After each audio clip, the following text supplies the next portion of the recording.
Right on to the real, much love to these haters. It's time for the Lakers, it's time for the Lakers. Right on to the real, much love to these haters. It's time for the Lakers, it's time for the Lakers. Right on to the real, much love to these haters. It's time for the Lakers, it's time for the Lakers. Man, what is happening, my YouTube family? Of course, it is your boy B New. I'm coming at you on this Tuesday. First and foremost, as always, want to send out positive vibrations and blessings to anybody who could be listening. I hope everybody enjoyed that 3-day weekend for Dr. King Day. Especially the NBA had a full slate of games on yesterday, as they always do for Dr. King Day. Now, me, myself, personally, I was off for the past few days, and I did take a break from posting some videos. Not only, I kind of did like how LeBron James did, the way he didn't talk to the media the other night because he was so pissed off, he didn't know what he might say. And after the beatdown that the Lakers took to that of the the Denver Nuggets, I didn't have anything nice that I could have said. And y'all know I'm a positive person, so I guess me and LeBron had that in common. If you don't have anything nice to say, then don't say anything at all, because I really was going to have some choice words for the Lakers and their coaching staff after that nightmare of a performance. And we all know what happened after that, as far as the ensuing tweet from Magic Johnson, and how Russell Westbrook and Dwight Howard both, how they felt about Magic's sentiments towards the team. But we won't go into all of that. Now, I could do a dissection of that game. Put in the comments if you would like for me to, because I did get to watch most of that game. But like I said, it was so disgusting, and I was so disgusted by the play of the Lakers. It was pretty much hard to come on and say anything regarding that. But the main reason I was also taking a break too is I had a fun-filled weekend with my family and friends.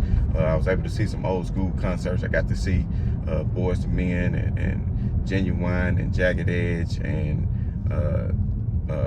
Soul For Real and Charlie Wilson. Man, Charlie Wilson, man, he did his thing to be old as he is. And then on last night, I got to go to the Schermerhorn and actually see Brian McKnight, and that was a hell of a show as well. So hope everybody else enjoyed their time off. Let me know in the comments if you want me to post any of my videos from the concert. Man, it was a damn good time. I can post some videos if anybody like to see it. But anyway, with all that being said, let's focus on yesterday's game, because I would much rather talk about positive than negative. And I know it's going to be a lot of haters and a lot of naysayers out there who are going to say, well, the Utah Jazz just played terrible last night. The Utah Jazz just couldn't hit the ocean. You know, the main players was 1 out of 25 or 1 out of 26 or whatever they were from 3, you know, and don't want to credit any of that to the Lakers defense. Now, I will say there were some shots that the Utah Jazz maybe normally could have hit, but I'm telling you right now, there was no lack of effort on the switching and the closing out on three-point shooters on last night.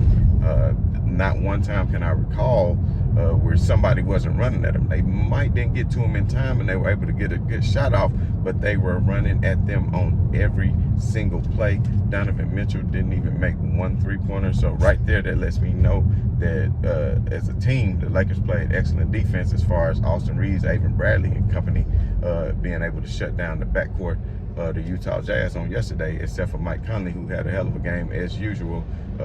Mike Conley did his thing. I want to say he was maybe 5 out of 8 from 3, 4 out of 8 from 3, 50%. And he was orchestrating the offense, but just not well enough for the Utah Jazz to be able to come home with the victory. Now, of course, I always, when there's a loss, I always lay the blame at the foot of who I think was the reason. Now, with all that being said, I got to lay some of the, not blame, but, you know, I got to credit who I think was a main part of that victory. And this might surprise some of you, because y'all know I've been hard on this man. Y'all know I've been hard on him. You understand what I'm telling you? But you got to give him his props. And you know who it was who won that game for them young Lakers last night? None other than Frank Vogel. What? You say Frank Vogel, how is that? I'll tell you how. So, as we all know, in the third quarter, the Lakers had kept it close pretty much most of the game. Now, of course, we all know that all the starters throughout the course of the game was in a minus. They was in damn near a double-digit minus. So that let you know and let me know, and those who were watching the game know, that the bench players were, of course, outperforming the starters, and that's when they was actually going against some of the Utah bench as well. But at the end of the day, of course, during the course of the game, depending on how you sub in and out, there are going to be bench players going against starters. It's not strictly starters against starters, bench against bench. So the adjustment that was made, of course, the Lakers started off big because Gobert is a big center, and they said, you know what, we're not going to play small ball against the 3-time defensive player of the year in Rudy Gobert. But if you seem to notice, and everybody want to say Russell Westbrook did this and Russell Westbrook, I mean, it was a good dunk and we enjoy all of that, but I'm gonna get to Russell Westbrook in a minute. But he did a good job by not turning the ball over, I will say that. He was definitely good. I think maybe only had 1 or 2 turnovers if I'm not mistaken. But at the end of the day, what Frank Vogel did at the end of that third quarter, I don't know if you guys noticed, but first of all, I was upset with him because he sat LeBron and Westbrook at the same time, and I'm like, okay, now you send them at the same time, and you tried out a lineup. You tried out a lineup of only nothing but the bench players, and of course, what happens? You immediately go down by 9 points, and once you go down by 9 points, basically what happened is it was only maybe a minute left in the game, and after a minute left in the game, then you decide, a minute left in the third quarter, you decide, oh man, this is getting out of control.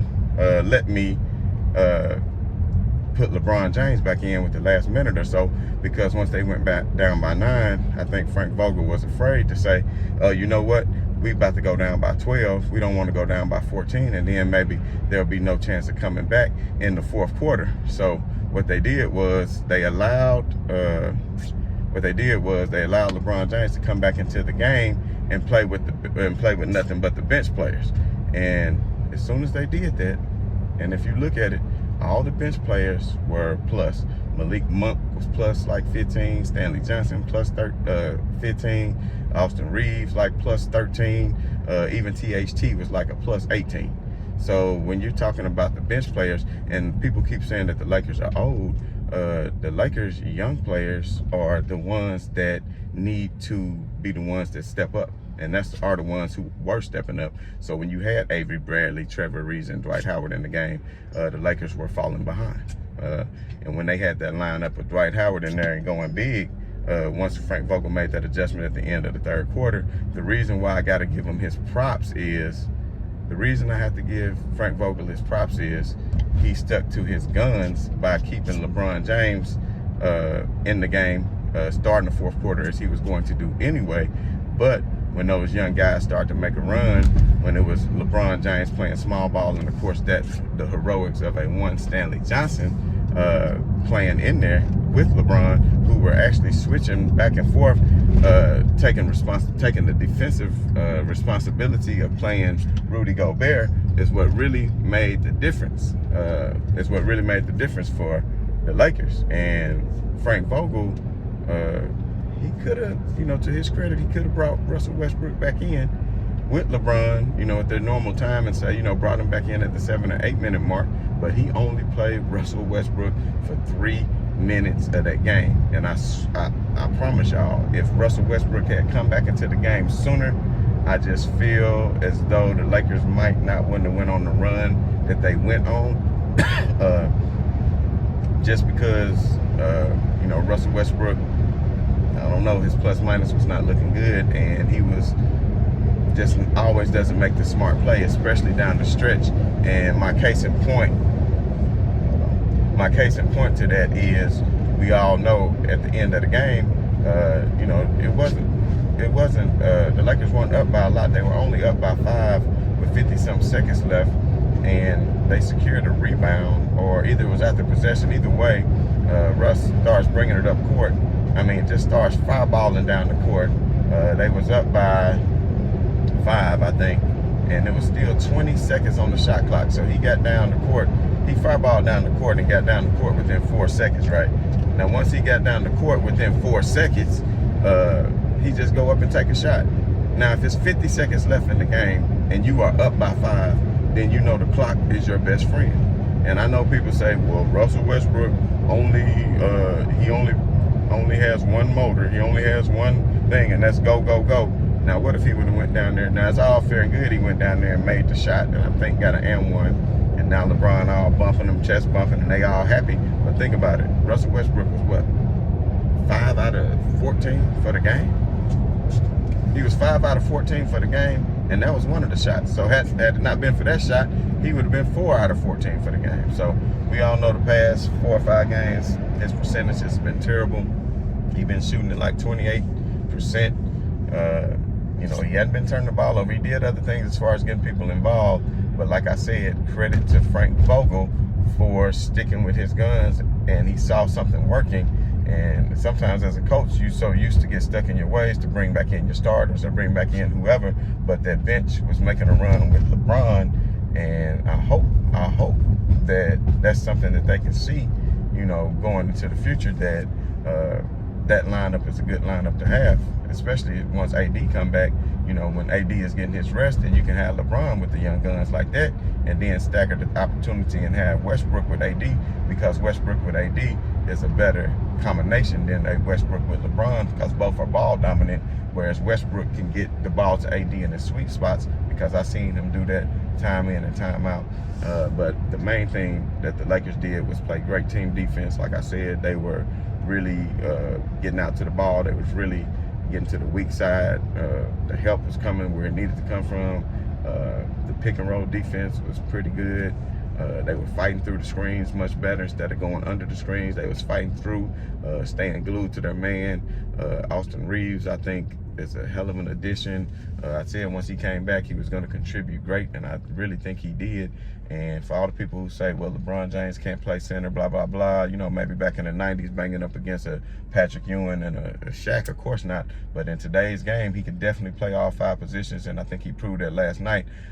Now, Rudy Gobert is nowhere near the offensive threat that a Jokic is, so you wouldn't expect, even though LeBron could hold his own, I mean, Jokic's going to get his regardless, because he's one of the best players in the world, but you can't expect LeBron James to go out and guard a Jokic and still give you what he needs to give you on the offensive end. So you're going to tire him out on the defensive end, and then he's not going to be able to give you anything on the offensive end. Now, maybe 10 years ago, that might have been something different, especially when LeBron was more bulkier before he decided to start losing weight and keep his knees healthy, which is exactly what he did, and that goes on to his longevity. Because if you remember the Miami years, LeBron James was a big dude, but he lost that weight to kind of slim down.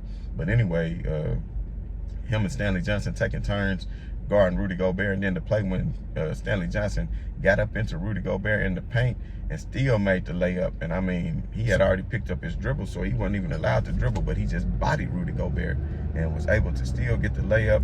Then, of course, the dive to the basket play was great. And then not to mention when LeBron missed the 3 and he got that great rebound and tiptoed the line, was able to get it back out to LeBron. LeBron did almost throw it away and threw it right back to him, but he was able to find Avery Bradley, who had came into the game with Russell Westbrook, which wasn't necessarily a bad move because those players need to be spelled. But at the end, you know, as far as getting rest, but at the end of the day, keeping Stanley Johnson in for all 12 minutes was a great decision by Frank Vogel because of what Stanley Johnson was bringing on the defensive end. He was holding his own against Rudy Gobert. They weren't just dumping it down to Rudy Gobert so he can just do Stanley Johnson. And then at times when they was on the switch, then LeBron James would switch on to Rudy as well. And I mean, the Lakers as a whole, you know, they played great defense. Gobert played 37 minutes, yo. Gobert played 37 minutes. He was a -10.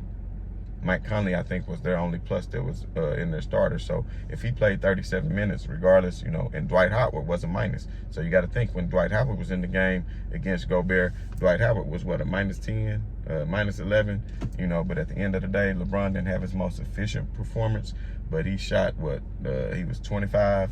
He made 25 points, kept that streak alive, where he's probably going to break Kobe and Shaq's streak. The Lakers, most 25-point games in a row. Of course, we already know he's doing it for the most 25 points games in a row as people of his age.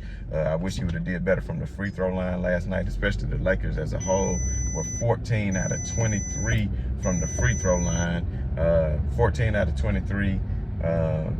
That only put them at 61%. They got to do better. LeBron was 4 out of 8 from the free throw line. He missed a tech, and then he had missed a couple. But down in crunch time, when it got closer to closing the game, he was able to hit the clutch free throws that he needed to in order to seal the deal and put a good gap between them. But of course, the Avery Bradley 3 was a dagger in the heart. That was a great shot by AB. He's not afraid to take the big shots, especially in the waning moment. So I think that was good. Another thing that I think was good is Wayne Ellington not having an appearance. I'm so tired of him. If you can package him in anything, package him out of here. I don't think the Lakers need, like it's what I keep saying, they don't need to hit the panic button. They don't need to hit the panic button because and go out and get Jeremy Grant. Now, if you can get Jeremy Grant without giving up too much, then that's fine. But don't go giving away everything, you know. And I think THT, we don't want to be in a rush to judgment. He's only getting $10 million a year. He has a lot of upside and potential. I know a lot of people were hard on him, including myself, when he came back from COVID. But you got to realize he missed a lot of time on the floor with the thumb injury, and then after that being out with COVID protocol. So it takes you time to get under your feet. He still goes to the basket a little wild. Sometimes I wish he could play a little more under control, but that's the nature of his game. If he could get a little bit better with his outside shot, which sometimes he find that rhythm, then I think it'll be great. But like I said last night, LeBron with THT, Stanley Johnson, and Austin Reeves on the floor were all a plus, and a plus, and Malik Monk. And Malik Monk didn't even have that great of a game. He missed a few open shots. Now, had he would have been a lot better. Now, the Lakers were 11 out of 37 on 3, which was, I think, around 37, 38%. The Jazz were 12 out of 46. And I know it'll be a lot of people who say, well, they just missed open shots. But I don't give a damn. If you're the #1 offensive team in the league, you're going to tell me, now, no Rudy Gay, we'll take him shooting threes all day long because that's not really his forte. But when players like Ingles and Donovan Mitchell and, you know, a lot of these players didn't really step up and hit threes last night, then you have to credit that to the defense. You can't just credit that to them just missing open shots because, like I said, the Lakers had people running at them on every shot. They were staying close to the body on any kind of screen and roll and any kind of pick and pop action. They played great defense, and that is, and to me, if you can do that in a game, then you can do that every damn game. But if you look at it, it wasn't Trevor Reese, it wasn't the old heads, y'all, that was doing this. One old head, LeBron. The other old heads was not doing this. So, you know, hopefully they can build from that and see that they need to stagger more LeBron and Russ's minutes together, which I've been saying that from the very beginning of the year. I think they have found the groove as far as some of the give and goes and playing off the ball with one another to where they could be successful. But at the end of the day, it'll be better to stagger them. And like I said, especially with AD coming back. And I don't know if you guys heard this, but there was another setback with Nunn because they ramped up his on-the-court activities, and then he had another setback as far as the bruised knee. So that's not a good sign because the Lakers are really dependent on him, and the later you get him back, the harder it is to develop chemistry. But one good thing about it, I'm pretty sure he's watching, he's paying attention and practicing his game in the film room to know what his role is and know where he needs to be on the floor. And I'm sure he's going to be hungry, especially since he's the only player that was signed in the offseason as far as a free agent that wasn't already on the team, you know, minus THT, who was already on the team, who actually got a contract that wasn't a veteran's minimum contract. So the Lakers definitely have plans for Kendrick Nunn. It's just, can Kendrick Nunn be healthy? Now, if you can get a Jeremy Grant by training Kendrick Nunn who hadn't played yet, and I think that'd be great, but I don't know because the way Stanley Johnson's playing right now, playing that 4 spot, that, hey, think about it. If Stanley Johnson can come in and back up Anthony Davis in that 4 position, and him, LeBron, and AD can all rotate in that spot and play the small ball, def lineup that they're capable of playing, then I honestly think that the Lakers are going to be dangerous. I honestly think that the Lakers are going to be dangerous in the playoffs. And if you look up at the standings, the Lakers are still in that 7th spot. They don't need much to get into that 6th position to be out the play-in tournament. And you saw how they played against Utah yesterday. If they match up with them in the first round, that's a game they're capable of winning. I think once they get Anthony Davis back, they're capable of beating Phoenix in a series. Like I said, who really want to play LeBron James, a fully healthy LeBron James? And I know people want to say this and that, but LeBron wasn't fully healthy in the playoffs last year with that ankle. You could see he wasn't really getting to the hole. And Phoenix did a great job by building the wall, and they weren't able to space the floor as well, especially after the injury to Anthony Davis. But at the end of the day, trust and believe what I'm telling you all. The the Lakers are still going to be a force to be reckoned with. You know, these young teams like the Grizzlies, who I love, are coming up. And, you know, we're going to see how the Grizzlies play, I think, tonight or either tomorrow against Milwaukee. It's going to be a great test for them. But the Grizzlies went ham on Chicago yesterday, even though they was missing a couple of key pieces. But at the end of the day, you know, the Lakers did their thing. And by holding the Utah Jazz to, 17 points, they gave up 32 in the third. And only scored 20, and it was looking bleak for them. But like I said, that was with that other lineup. Once they put in that lineup, the small ball lineup with LeBron and the bench players, they went on a hell of a run. 29 in the fourth quarter, 29-17. So that ought to let you know something. So anyway, this has been your boy B New, man. As always, I just want to say right on to the real, man. Much love to these haters, and I'm out. Peace.